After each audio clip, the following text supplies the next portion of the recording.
तर्क वितर्क होना, बहस मुबाहिसा होना बहुत ज़रूरी है और मैं तर्कवादी व्यक्ति हूँ। चाहता हूँ कि मेरी मौत जिस दिन हो मेरे हाथ में किताब हो उस दिन भी। मुझे पढ़ना सबसे ज़्यादा पसंद है। प्रीचर शब्द से आपको इतनी परेशानी क्यों है? प्रीचर से परेशानी इसलिए है कि जब हम किसी को प्रीच करते हैं तो एक घमंड होता है कि मेरे पास कुछ ज़्यादा अच्छा है। आपको प्रीचर बनने की ज़रूरत नहीं है। आपने जीवन में क्या निर्णय लिए, इससे लोग अपने आप सीख लेंगे।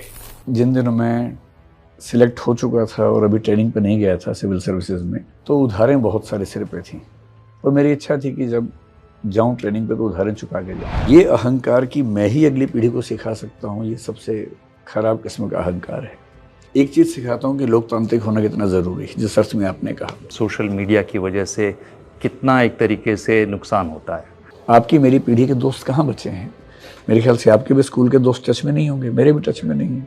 वीडियो गेम का फायदा कम है, नुकसान ज्यादा है। कि एक तरह से आप मेरे गुरु भी हैं क्योंकि हमने सीखा है आपसे और ये मेरे लिए बड़ी गर्व की बात है कि आप मेरा इंटरव्यू ले रहे हैं, जबकि होना इसका उल्टा चाहिए था।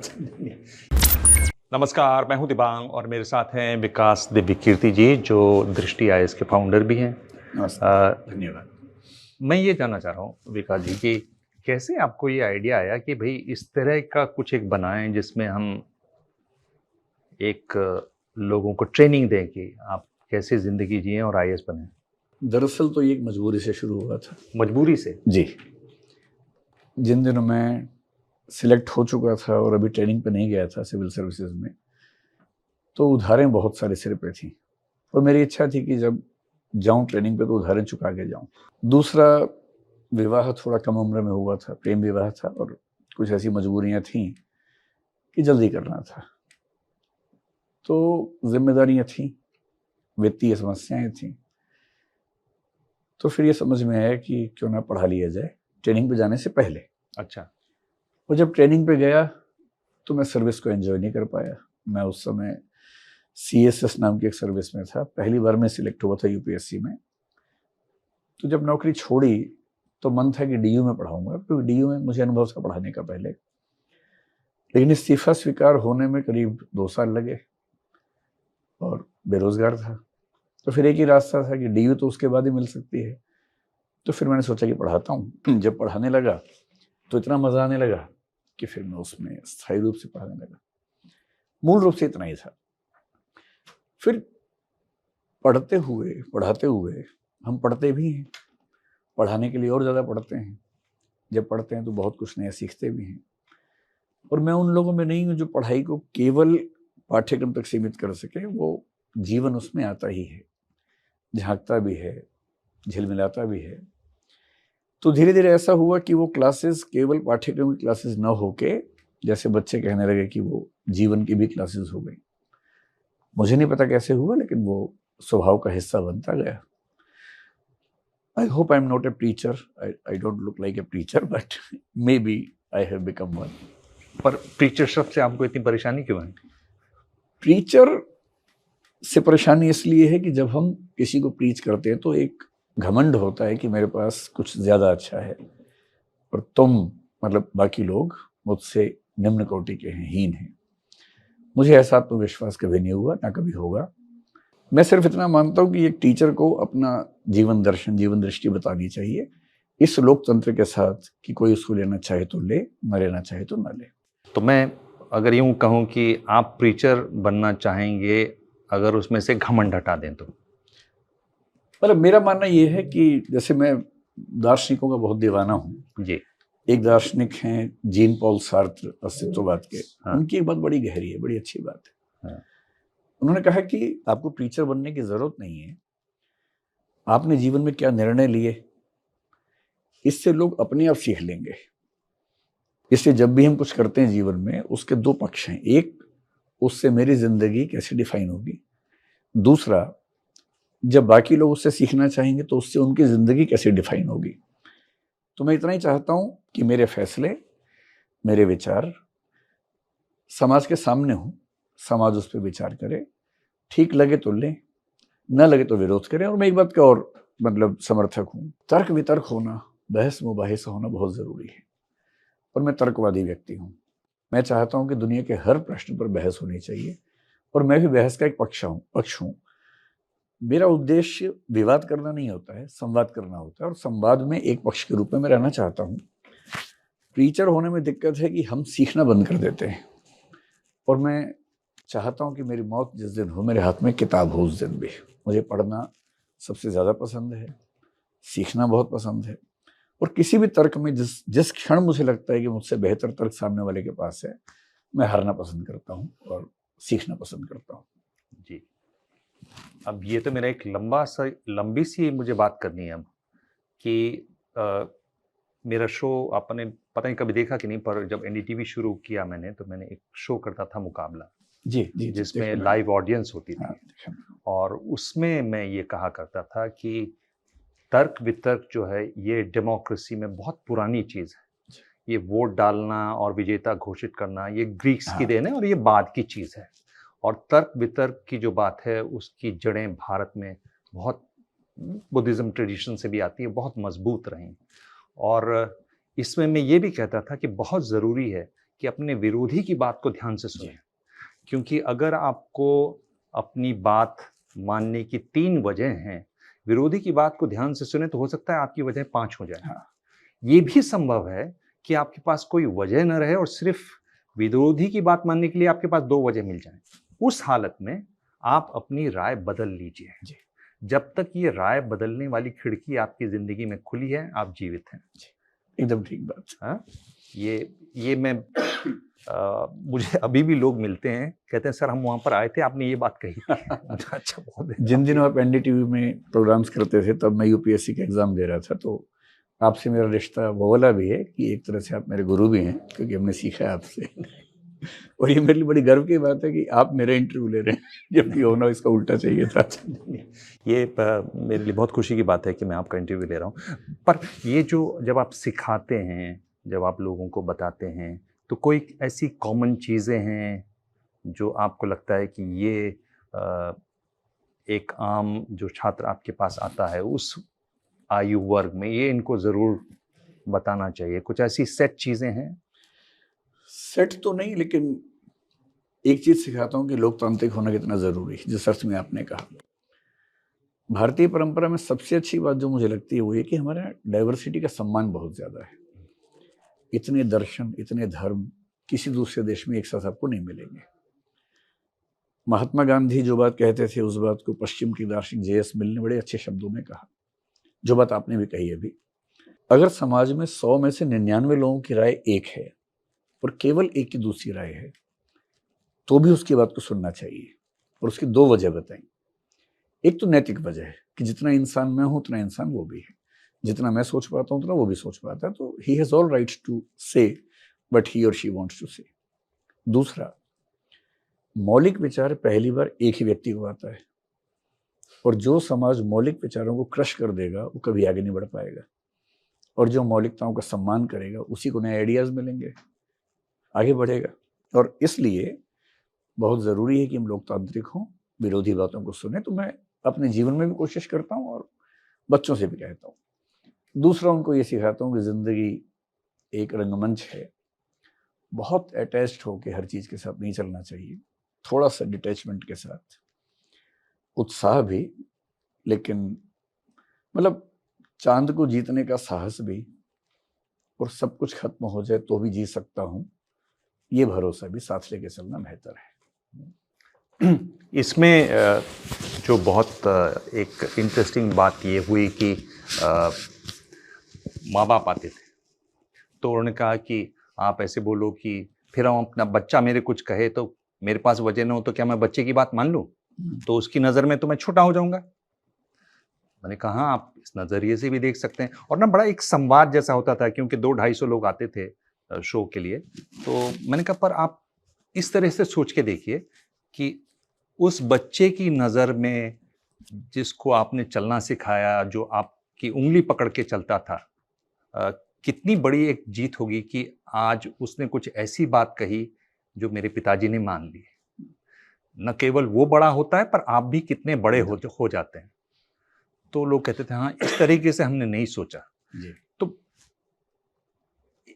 एक बात आपको लगती है कि बहुत सारी ऐसी चीजें जो बहुत क्या कहूँ, इसको कॉमन सेंस भी कह सकते हैं, वो बहुत कहीं ना कहीं रह जाती हैं। क्या वजह है कि ये चीजें रह जाती हैं? मतलब मुझे लगता है कि अगर मैं प्रश्न के पहले हिस्से पे आऊं, ये अहंकार कि मैं ही अगली पीढ़ी को सिखा सकता हूं, ये सबसे खराब किस्म का अहंकार है।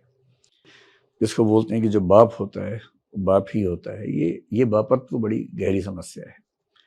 मैं देखता हूँ कि बच्चों से कई बार ऐसी बातें सीखने को मिलती है जो हमने कभी नहीं देखी होती। जैसे एग्जाम्पल लीजिए, मेरा बेटा जिस स्कूल में पढ़ता था वहाँ डेफिनेटली मैं जिस स्कूल में था उससे बेहतर सिखाते थे। और एक बार चेस खेलते हुए उसने मुझे टोका कि व्हाइट मोहरे से ही क्यों शुरू करोगे, ये तो रेसिज्म है। और मैं बचपन से कभी इस बात को सोच ही नहीं पाया कि रेसिज्म यहाँ भी है, कैरम बोर्ड में भी रेसिज्म है। तो ऐसे हजार मौके आते हैं जब बच्चे हमको सिखाते हैं। और इतना विनम्रता, इतना औदार्य तो होना ही चाहिए कि हम बच्चों को थैंकफुल हो सके कि भाई तुमने एक नई बात सिखाई है। कॉमन सेंस प्रिवेल करती है, ठीक बात है, लेकिन कॉमन सेंस हमेशा इक्वल नहीं है। कुछ चीजें जो कल कॉमन सेंस का हिस्सा नहीं थी आज वो कॉमन सेंस का हिस्सा बन सकती हैं, और उनको कॉमन सेंस का हिस्सा बनाने में नई पीढ़ी की भूमिका हमसे ज्यादा होती है। जैसे सोशल मीडिया आने के बाद पुराने लोग कहाँ उस दुनिया में एंटर कर पा रहे हैं, नए बच्चे कर पा रहे हैं। एक अच्छी ऐप बना के हम कितनी बड़ी समस्याओं का समाधान कर लेते हैं। ये कॉमन सेंस तो आज बनेगी, हमारी पीढ़ी तो नहीं बना पाएगी। इसलिए समय के साथ चलना, नई पीढ़ी का सम्मान करना, अपनी पीढ़ी के दुराग्रहों को स्वीकार करके शांत होना, पीछे हटना, ये सब हो तो लोकतंत्र वहीं से शुरू होता है, परिवार से ही शुरू होता है। और जिस पिता का विरोध उसके बच्चे ना कर सके, मेरे ख्याल से वो परिवार वर्थ नहीं है। मुझे लगता है कि हमारी अगली एक और बैठक होनी चाहिए जी, और इसमें आप भी चेस बोर्ड के साथ बैठे हैं और मैं आपके साथ एक बाजी जरूर खेलना चाहूंगा। मैं बहुत अच्छा खेलता नहीं हूँ चेस।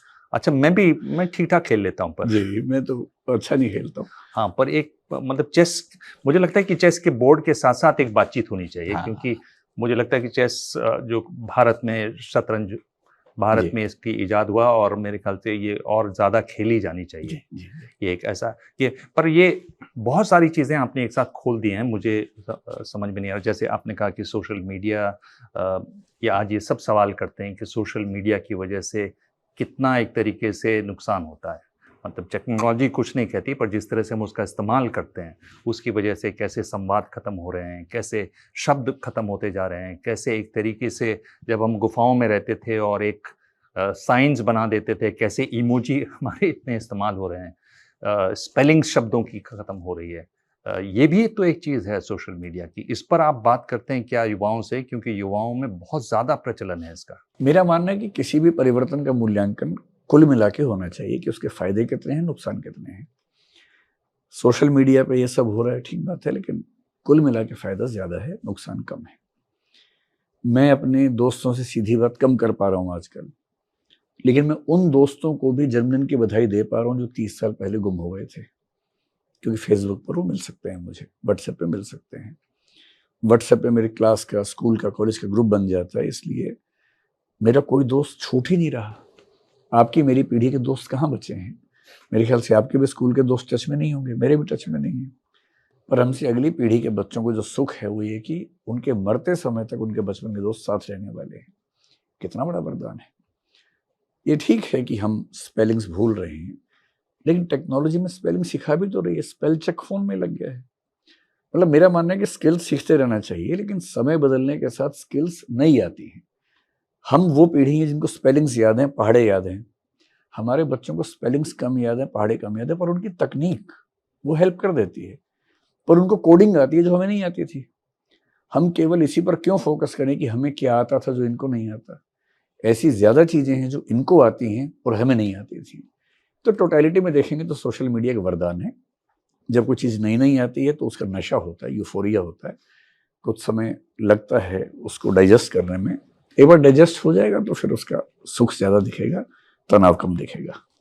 चलिए, मेरे ख्याल से करीब करीब एक पहला पॉइंट आ गया जिससे मैं आपसे थोड़ा अलग तरह से सोच के देखना चाहता हूँ कि आप कह रहे हैं कि सोशल मीडिया से कुल मिलाकर वरदान वाली बात आप कह रहे हैं। आप कह रहे हैं कि आप किस तरीके से पुराने दोस्तों से बातचीत कर सकते हैं।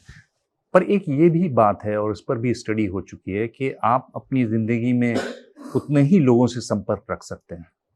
यानी आप बर्थडे ज़रूर विश कर सकते हैं, लेकिन वो जो बैठ के बात होती थी लंबी, और ख़ास तौर पर उस उम्र में जब आप तैयारी कर रहे होंगे आईएएस की, और डिटेलिंग जो एक होती थी, वो कहीं न कहीं खोती जा रही है। और उस डिटेलिंग में किसी ने कोई नई चीज़ पता कर ली, तो उसका जो एक रोमांच होता था कि अरे! इसने ये कहाँ से पता कर लिया, वो चीज़ खत्म हो रही है। तब चीज़ें बहुत मुश्किल से मिलती थी। मतलब मेरे गुरु थे एसपी सिंह, उनको बहुत पसंद था नॉवेल्स गैब्रियल गार्सिया मार्केस के, जो कोलंबियन राइटर हैं, उनको नोबेल प्राइज़ मिला। तो तब किताब निकलती थी मार्केस की, और भारत में करीब 5 या 6 महीने बाद आती थी। मेरे अलग-अलग पब्लिशर्स से मेरी बातचीत थी, मैं उनके लिए हमेशा पहला उनको नॉवल ला के देता था, हार्ड बाउंड निकलता था। लेकिन आज सब बहुत आसान हो गया है। आपको नहीं लगता कि ये एक बहुत बड़ी खामी है, एक बहुत बड़ी खाई है, जो ये सोशल मीडिया पैदा कर रहा है? और जो नई स्टडीज़ है वो बता रहे हैं कि लोग 6-6, 7-7 घंटे रोज़ाना मोबाइल फ़ोन में डूबे रहते हैं। तो इसको आप कैसे देखते हैं? मैंने एक चाल चली है जो अब आप जो चल रहे थे। मैं फिर उस पे वही जवाब दूंगा कि टोटलिटी में देखना होगा। हाँ। जैसे आपने कहा कि पहले हम डिटेल में बात करते थे, ये बात सही है कि आजकल डिटेल में बात कम हो पाती है, इसका नुकसान होता है। लेकिन ज़्यादा लोगों से बात हो पाती है, ये अच्छी बात है। जब ऑनलाइन बुक्स आनी शुरू हुई तो हमें लगने लगा कि जो सुगंध कागज़ में आती थी कागज़ वाली किताब में, वो सुगंध तो इस पर नहीं आती है। ठीक बात है, जब भी कुछ नया आएगा तो कुछ तो छूटेगा। नॉस्टैल्जिया है दरअसल ये। मेरा एक दोस्त है, बड़ा अच्छा कवि है, पत्रकार ही है। उसने एक बड़ी अच्छी कविता लिखी थी, और सर्वेश्वर दयाल सक्सेना की भी एक कविता वैसी थी, जिसका भाव ये था कि जब मैं गांव जाता था तो एक कच्ची पक्की सड़क थी, टूटी फूटी, उस पर तांगा चलता था। अब पक्की सड़क बन गई है, ऑटो चलता है। तांगे से उतर के हम कभी पेड़ से अमरूद तोड़ लेते थे, कभी लोगों से दुआ सलाम कर लेते थे। अब टेम्पो में उतर के बात नहीं कर पाते। लेकिन सवाल है कि क्या मैं उतर के बात कर सकूं इसलिए सड़क बुरी है? जीवन में गति भी चाहिए, तेजी भी चाहिए, विकास भी चाहिए। तो मैं जल्दी जब पहुंच गया घर, तो मैं घर के लोगों से ज्यादा बात कर पा रहा हूँ, रास्ते में कम बात कर पा रहा हूँ। ठीक वैसे सोशल मीडिया की बात करें, कुछ चीजें मिस हो रही हैं, सही बात है। लेकिन जैसे पहले क्या था कि एक नई चीज ढूंढने के लिए बहुत प्रयास करना पड़ता था। आज गूगल पे एक बार टाइप करते रिसर्च करना बड़ा आसान हो गया है। रिसर्च करने की संभावना, मैंने जब पीएचडी किया, मेरा टॉपिक पोस्ट मॉडर्निज्म पे था, जो उस समय भारत में नया टॉपिक था। उस पर रिसर्च करने के लिए मुझे कितने पापड़ बेलने पड़े मैं ही जानता हूँ। उन किताबों को बेस बनाना है जो किताबें मिल ही नहीं रही हैं, कहाँ कहाँ से ढूंढ के मैनेज करना पड़ता था। अब एक बार गूगल पे एंटर करता हूँ, पूरी किताब सामने आ जाती है। मैं सोचता हूँ कि आज की पीढ़ी अगर पढ़ना चाहे तो उसके पास कितनी आसानियां हैं, और ये आसानियां फायदे की बात है।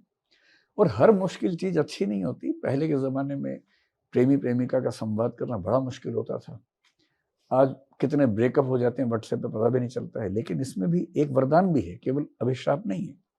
वरदान ये है, पहले की पीढ़ी में क्योंकि बातें नहीं हो पाती थी, प्रेमी और प्रेमिका का मिलना अपने आप में इतनी सामाजिक सरहदें, इतनी भौतिक समस्याएं, और तब जाके मिले। परिचय, मुकम्मल परिचय का मौका ही नहीं मिलता था।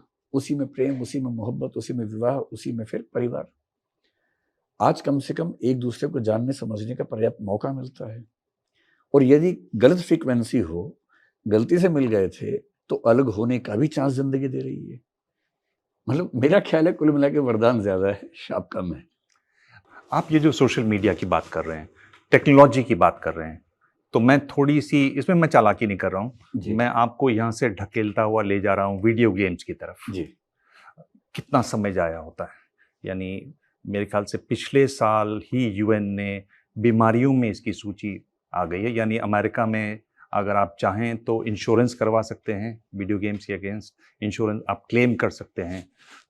ये भी तो टेक्नोलॉजी है, और आपको डिस्ट्रैक्ट कर रही है, एक आपको अकेले बना रही है, भीड़ में भी अकेला वाली जो बात है।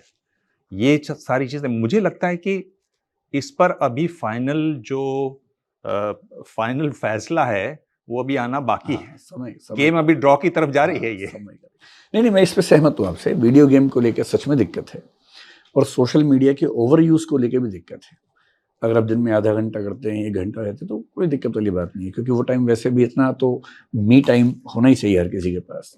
लेकिन 5-6 घंटे सोशल मीडिया पे कोई है तो निश्चित रूप से दिक्कत की बात है। वीडियो गेम का फायदा कम है, नुकसान ज्यादा है।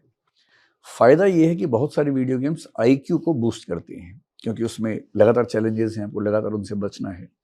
आपका थिंक टाइम बेहतर होता है, रिस्पॉन्स टाइम कम होता है, आपका IQ बढ़ता है उससे, कुछ वीडियो गेम से। लेकिन ये भी सही है कि वीडियो गेम आपको अकेला बनाती है, और यदि वो ब्लू वेल जैसी वीडियो गेम हो तो आपको सुसाइड की ओर भी लेके जा सकती है। ये रिस्क तो है ही, और हर नई तकनीक के साथ रिस्क आते हैं, समाज को जूझना ही होता है। इस पर हम कोई चाहे लेजिस्लेशन करें, चाहे कुछ भी करें, पैसिव बनाने वाली वीडियो गेम्स को कम करना बहुत ज़रूरी है। और अभी की वीडियो गेम से बेहतर है जो हम वर्चुअल रियलिटी बोलते हैं, VR बेस्ड या augmented reality based video games हैं, जिसमें एक हम हेडसेट लगाते हैं और फिजिकल एक्टिविटी कर सकते हैं। जैसे ट्रेडमिल पे दौड़ना खराब लगता है, अगर आपका ट्रेडमिल एक हेडसेट के साथ कनेक्टेड हो, आप दौड़ेंगे ट्रेडमिल पर, फील होगा कि आप सड़क पे दौड़ रहे हैं और आसपास कई लोग दिख रहे हैं। तो वीडियो गेम की तकनीक का यूज इस तरह से करेंगे तो बहुत फायदे नजर आएंगे जल्दी ही हमें। लेकिन अभी तो मैं सहमत हूं कि उसमें दिक्कतें ज्यादा हैं, और हिंसा वाली वीडियो गेम्स हैं तो उसकी और दिक्कतें हैं, क्योंकि बच्चे जब वो सब सीखते हैं, sex based, porn based video games भी आती हैं, तो मतलब मेरा ख्याल है कि उनसे ऐसी निगाह बन जाती है कि हम समाज में जब लोगों को देखते हैं तो जब सेक्स और हिंसा की निगाह से देखेंगे तो समाज खराब बनेगा। ये बात सही है, इस पर कोई असहमति नहीं है। जी, ये भी स्टडीज़ हैं कि किस तरह से वीडियो गेम्स पैसा खर्च करने पर मजबूत करते हैं। यानी आपके पास आपने इतना टास्क कर लिया तो आपकी ये स्ट्रेंथ आ गई, फिर आप लड़ने गए तो आपकी स्ट्रेंथ चली गई। अब जब तक आप पैसा नहीं भरेंगे आपके पास वो स्ट्रेंथ आएगी नहीं। एकदम ठीक। चोरी की बहुत सारी खबरें आ रही हैं इस तरह से। ये तो एक हम लोग एक बातचीत है जो मेरे ख्याल से आगे भी जारी रहेगी। मैं अगर आपसे पूछूं कि जब आप बच्चों से बात करते हैं तो क्या आप इस बात का ध्यान रखते हैं कि मुझे इस ग्रुप के लिए इस तरह की बातें करनी है? क्या आप क्लासिफाई करते हैं या आप सबको एक तरह का संदेश देते हैं? मेरी क्लासेस में जो बच्चे होते हैं जनरली 19 से 25 एज ग्रुप के हैं। जनरली वो हिंदी स्पीकिंग इंडिया से आते हैं, और 70-80% लड़के, 20-30% लड़कियां होती हैं। मैंने खुद को धीरे धीरे ऐसा बना लिया है कि मैं जो ही बात बोलता हूँ इस तरह से बोल पाता हूँ कि मुझे फर्क पड़ता नहीं कि कौन किस ग्रुप से है। जैसे जेंडर को लेके, कास्ट को लेके, इन सब मुद्दों को लेके मैं सेंसिटिव हूँ और मैं खुल के बात कहता हूँ। ये जरूर है कि दूसरा पक्ष अपनी बात कहे, उसको सुन लेता हूँ, तर्कों से ही खारिज करता हूँ, सामंती तरीके से खारिज नहीं करता हूँ। लेकिन अब धीरे धीरे बच्चों को भी मेरे स्वभाव का अंदाजा है, मुझे भी है, और हंसी मजाक के माध्यम से बातें कहता हूँ तो जल्दी समझ में आती हैं। शुरू में मुझे लगता था कि क्लास में क्या बोलूं क्या ना बोलूं, अब धीरे धीरे कहते हैं ना कि उम्र बढ़ने के बाद लोग थोड़े ज्यादा सहज हो जाते हैं। अब वो सहजता है कि मुझे बहुत दिक्कत नहीं होती है, सेम कंटेंट। अगर मैं आपसे पूछूं, अगर 19 से 25 साल के बच्चे बैठे हुए हैं तो 2 या 3 बातें ऐसी कौन सी हैं जो आप पहले इंटरेक्शन में जरूर बताते हैं उनको? अगर थोड़ा सा विस्तार से इसको हम देखें तो। एक तो मैं उनको शुरू में स्पष्ट करता हूं कि IAS बनने का सपना जो आपको लगता है कि आपका सपना है, दरअसल वो आपका सपना नहीं है, वो आपके समाज का सपना है जिसने आपके ऊपर थोप दिया है। तो सबसे पहले अपने आप से ठीक से पूछ लो कि सपना तुम्हारा है भी या नहीं, क्योंकि हम जिस सोशल रियलिटी में होते हैं हमारे सपने भी समाज हमको देता है।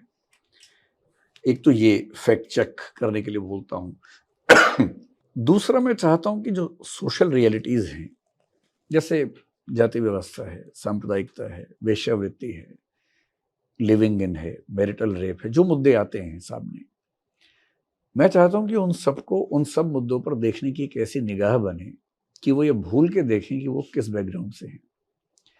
कोई भी सोशल डिबेट होते मैं पहली क्लास में बोलता हूं कि एक क्षण को भूल जाओ कि तुम पुरुष हो के महिला हो, हिंदू हो के मुसलमान हो, ब्राह्मण हो के वैश्य हो या क्षत्रिय हो या किसी अन्य जाति से हो, ये सब भूल जाओ। LGBT की बात होती है तो बोलता हूँ एक क्षण को भूल जाओ कि आप हेट्रोसेक्सुअल हैं, या अगर कोई दूसरी कैटेगरी में है तो वही भूल जाए इस बात को। तटस्थ होकर सोच के देखिए। और फिर एक बार ये भी सोच के देखिए कि अगर आप उस ग्रुप में होते तो आपका नजरिया क्या होता। तो कोशिश करता हूं कि सामाजिक मुद्दों पर सोचने का नजरिया एक तटस्थ हो, ये मैं अपनी लगभग हर क्लास में करता हूं। और एक निगाह ये कि सारी बातें अपनी जगह, लेकिन समाज में जो वर्ग वंचित हैं उनके प्रति संवेदनशील होकर सोचने की आदत सामान्य जीवन में होनी चाहिए। केवल समाज में नहीं, वो एनिमल्स भी हो सकते हैं, प्रकृति भी हो सकती है, किसी के साथ भी। तो ये 2-3 बातें हैं। बाकी तो क्योंकि मैं एक प्रोफेशनल कोर्स पढ़ाता हूँ सिविल सर्विसेज के लिए, तो ये तो हर कदम पे ध्यान रखना ही होता है कि मेरी हर क्लास वैल्यू एडिशन करे उनकी तैयारी में और वो अपने आईएएस बनने का ख्वाब पूरा कर सकें। उसके साथ साथ ये चीज़ें मैं इनकॉर्पोरेट करता हूँ पढ़ाई लिखाई में। कोई ऐसा सेट है जो आप बताते हो? क्योंकि मैं जो एक सेट बताता हूँ, मेरे पास बहुत ऐसे लोग आते हैं कि साहब जर्नलिस्ट बनना है और आप कुछ बोल दीजिए, और बहुत सारे इंस्टीट्यूट बुलाते हैं। यहाँ भी मैं देख रहा हूँ कई 2-3 लोग मुझे मिले कि आप आइए बोलिए। मुझे लगता है कि मैं खुद अभी सीख रहा हूँ और मैं क्या बताऊँ इन लोगों को, पर ऑफिस में कभी मिल जाते हैं, आ जाते हैं, तो मैं ये एक बात मैं बताता हूँ कि आप एक नोटबुक लीजिए, उसमें कोई भी 5 नई चीज़ें आप अखबार से लिख लीजिए, कोई भी 5 नई चीज़ें, अगले दिन उसको फिर पढ़िए और 5 चीज़ें और नोट कीजिए और ये आप सतत करते रहिए। आप पाएँगे कि महीने भर में आपको 150 ऐसी चीज़ें मालूम हैं जो आपको पहले नहीं मालूम थी। आप 3 साल तक करिए, आपको नई चीज़ें ढूँढने में समय लगेगा। हाँ। एक तरीके से अखबार से आप हिल गए रहेंगे, आप खोजेंगे, एक तरीके से न्यूज़ का जो काम है वो होता रहेगा। दूसरा, जब आप मेरे पास इंटरव्यू के लिए आएँगे, मैं आपसे भारत और चीन पर कोई बड़ा एसे नहीं लिखवा रहा हूँ, मैं आपको एक बहुत ही बेसिक लेवल की नौकरी दे रहा हूँ। और मैं वही सवाल पूछूंगा जो उन 5 चीज़ों में होगा कहीं ना कहीं। तीसरा, जब आप नौकरी पा जाएंगे और आप न्यूज़ रूम में हैं, वहाँ पर किसी ने पूछा भाई उड़ीसा में वित्त मंत्री कौन है, और अगर आपने पढ़ा हुआ तो आप फट से बताएंगे, इमीडिएटली आप रिकॉग्नाइज किए जाएंगे, आपकी रेस्पेक्टेबिलिटी बनेगी और ये पहचान बन जाएगी एक तरीके से कि यार इसको ये याद रहता है बेसिक। ऐसा कोई आपका सेट मंत्र है या कोई ऐसी सेट चीज है जो आप बताते हैं? मतलब यूपीएससी के लिए जो आजकल ट्रेंड है उसमें अंततः जो चीज काम करती है, एक तो हार्ड वर्क है जी, कि कोई कम से कम 8-10 घंटे रोज मेहनत से पढ़ सके। तो मैं पहली पहली चीज। बात ये कहता हूँ कि थोड़ा सा पढ़ने की आदत डालिए। 1 घंटा एक बार में पढ़िए, फिर ब्रेक लीजिए, लेकिन कुल मिला के 8-10 घंटे पढ़ने का अभ्यास कर लीजिए। दूसरा कहता हूँ क्योंकि writing skill is the key, तो 1000 शब्दों का लेख अखबार से पढ़ो और ठीक उसको बिना एक भी बात छोड़े 200 शब्दों में रिड्यूस करो। और यदि आप 1000 शब्दों को 2000 शब्दों को 200 वर्ड्स में ले आते हैं, सही स्पीड से ले आते हैं, तो आप आईएएस बन जाएंगे। और तीसरा ये कि क्योंकि इंटरव्यू में आपको बोलना है, हर मुद्दे पर पक्ष और विपक्ष में 10-10 मिनट बोलने की ताकत अर्जित करो। मैं बच्चों से बोलता हूँ पहली क्लास में कि रोज 1 घंटा चाय की दुकान पे गुजारना है 4 दोस्तों को मिलके, और किसी भी मुद्दे पर बहस करनी है। पक्ष में बोलना है, विपक्ष में बोलना है, और मुद्दा ना मिले तो एक दूसरे के बारे में बोलना शुरू कर दीजिए, पर सोचने की आदत इधर से भी उधर से भी, और धीरे धीरे फिर संवाद की आदत बनेगी। जो बैलेंस की आदत है वो समय के साथ बनेगी, लेकिन किसी भी मुद्दे के पक्ष विपक्ष में सोचना और बोलना ये बहुत जरूरी है। ये बेसिक स्किल्स बच्चों को बोलता हूँ डेवलप करने के लिए। मेरे को इशारा कर रहे हैं कि अब खत्म करना चाहिए मुझे, क्योंकि मैं जान रहा हूँ कि हमारी बातचीत बहुत लंबी चल सकती है। ये मैं जानना चाह रहा हूँ कि कुल जो आप मिला के काम कर रहे हैं, जिस तरह के नतीजे आ रहे हैं, आपको एक संतोष मिलता है, खुशी होती है? देखिए, करीब 20-22 साल तक हम लोग सिर्फ हिंदी माध्यम के लिए काम करते रहे। अच्छा। तो मेरी पहचान जुड़ी वहां से है, हालांकि हम इंग्लिश में भी काम करते हैं। हिंदी माध्यम का रिजल्ट 2002-2008 में शानदार आया। हमारे स्टूडेंट्स 3rd रैंक भी आया, 5वां रैंक भी आया इसमें, तो हम बहुत सफल रहे।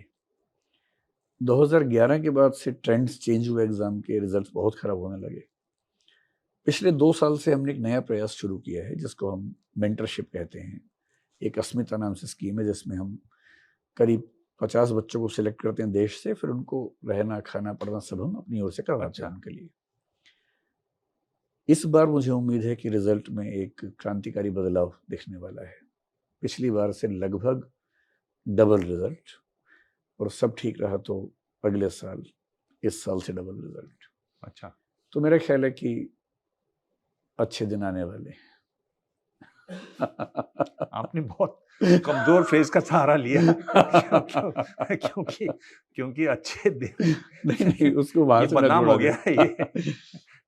मेरा संकेत ये भी है कि सरकार अगर हमारा थोड़ा सा समर्थन करे, क्योंकि सरकार कहती है कि भारतीय भाषाओं का सम्मान होना चाहिए जी, हम ये नहीं चाहते कि हमें आरक्षण मिले, हमारा समर्थन अलग से हो।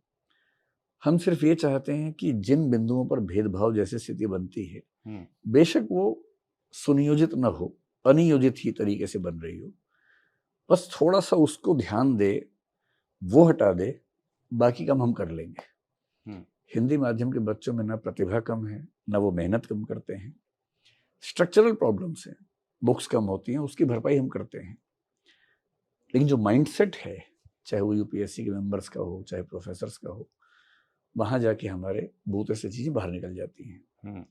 थोड़ा सा सरकार इस पर बस ध्यान दे कि किसी भी बच्चे को अपनी भाषा की वजह से कोई भेदभाव ना झेलना पड़े, सिर्फ इतना, तो फिर कोई दिक्कत है नहीं। जी, बहुत महत्वपूर्ण बात आपने की, बहुत ज़रूरी बात आपने की। बहुत बहुत धन्यवाद। आप पूरी बातचीत के लिए बहुत बहुत धन्यवाद। आपने इतना समय दिया हमें। मतलब मैं क्योंकि तो आपको समय देने के लिए कब से तरस रहा था। नहीं, मांगा ही नहीं। मतलब मैं जान रहा हूँ कि ये बातचीत बहुत लंबी हो सकती है। मेरे ख्याल से हम एक और मौका ढूंढेंगे, मिलके हम लोग जरूर बात करेंगे। Thank you so much.